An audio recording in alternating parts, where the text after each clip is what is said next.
What's up, YouTube? This is 82 Welcome back. Today we're going to talk about one of the most forgotten superstars in NBA history. I'm talking about Lawrence, also known as Larry Foust. He was born June 24th, 1928, and he was born in Painesville, Ohio, although he actually grew up in Philadelphia, Pennsylvania. And he started his basketball career where he attended South Catholic High School in Philadelphia. And at the time, he was the instrumental player behind the city championship against the rival, Southern High School. And he actually hit a last-second shot, which sealed the deal. But going into college, he stood at 6'9", and he went to LaSalle University. And his collegiate career, to me, it's kind of hard to rank because a lot of these old school players, they didn't keep track of their stats. What I mean by that is they didn't keep track of rebounds, assists, field goal percentage. I don't have any of that for Larry Faust's collegiate career. But he went to LaSalle from 46-47 season to 49-50. And he would actually be selected in the first round. He was the sixth pick in the 1950 NBA draft. And he was drafted by the Fort Wayne Pistons, which are today known as the Detroit Pistons. They have the coolest logo of all time during this. Look at this. Yeah, don't you wish they'd bring that logo back? But anyways, the Fort Wayne Pistons were a pretty good team through the early 50s, I want to say. The mid-50s, they had some runs. Unfortunately, though, this was right when George Mikan was dominating.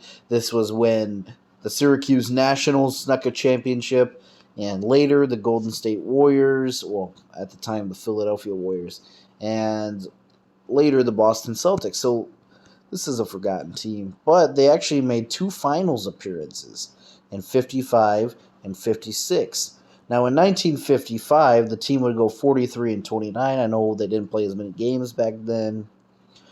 But, in my opinion, Larry Foust was the best player on the team. This team also had great players like George Yardley, Andy Phillip. Now, the following season, in 56, that'd be their second finals appearance. The team, I know they had a subpar record. They went 37-35 and still made the finals. But their record is mostly due to injuries in the regular seasons. They had some role players who were battling injuries during the regular season. But once the playoffs kicked around, they kicked it into high gear. They defeated the St. Louis Hawks in the first round, and they would lose to the Philadelphia Warriors. And I'm going to do a video about that Warriors team, and I'm going to do a video about that 55 Syracuse National team. That's why I'm not going to go too in depth. But Larry Foust was the best player on those Pistons teams. So from 1950-51 season, his rookie season, to 56-57, he played with the Fort Wayne Pistons. And, he had some good teammates, but what stands out to me is how efficient of a scorer he was. Now, by today's standards, you might be saying his field goal percentage wasn't all there. But, he shot 48%, for example, in 55. He was the league leader in field goal percentage. And he was a great free throw shooter for a big man. I mean, for example, the highest he ever got was 81% in free throw percentage.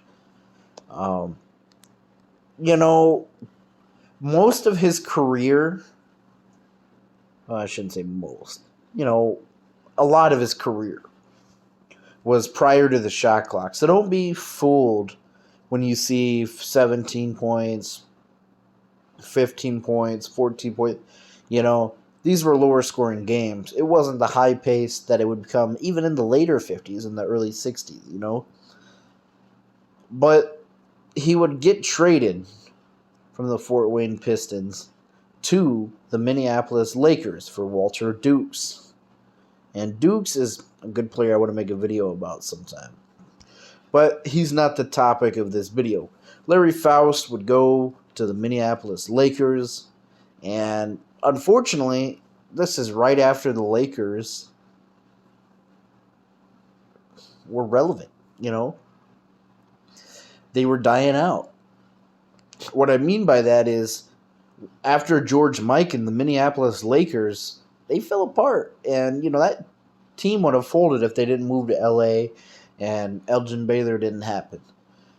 But they made a finals appearance in '59 with a rookie Elgin Baylor. And Larry Foust was an all-star teammate of his. So this team still had some guys from the old championship, like Vern Mickelson, but it was really Elgin Baylor and Vern Mickelson who were leading the pack. But they would get swept by the Boston Celtics in the finals.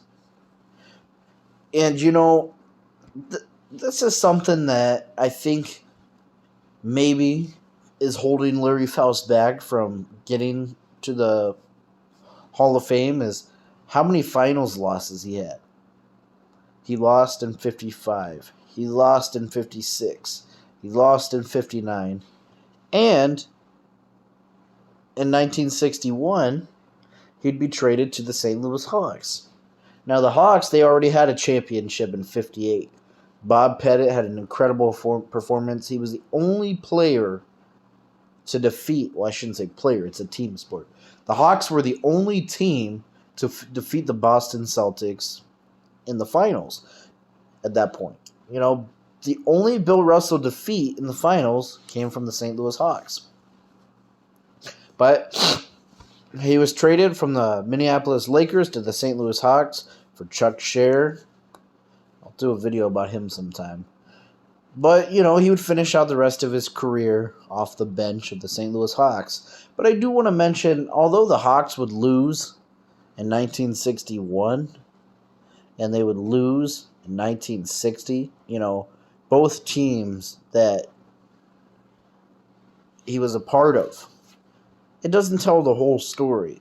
Like, this 1961 St. Louis Hawks team, they were very deep. I mean, look at this roster.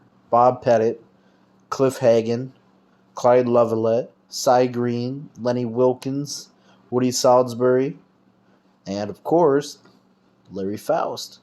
Now, Larry Foust at this point was kind of just a backup center, provided defense off the bench, but this was a good team.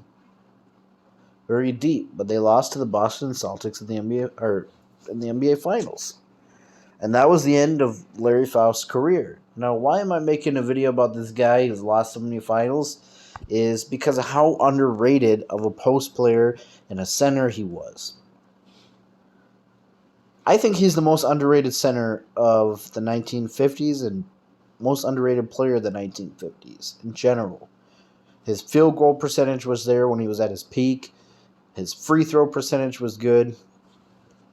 And in my opinion, you might roll your eyes at this. I don't care.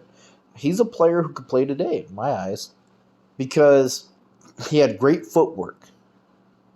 He had range with a lot of his shots. He could take it outside if he had to. He could shoot the mid-range. And he was very strong. He could dunk down on guys, And he made quite a few All-Star teams, too. He made 8 All-Star teams from 1951-56, 58-59. He was an All-NBA first team in 55, All-NBA second team in 52. He was the rebound leader in 1952. Great rebounder. And unfortunately, there's not a lot of footage about him,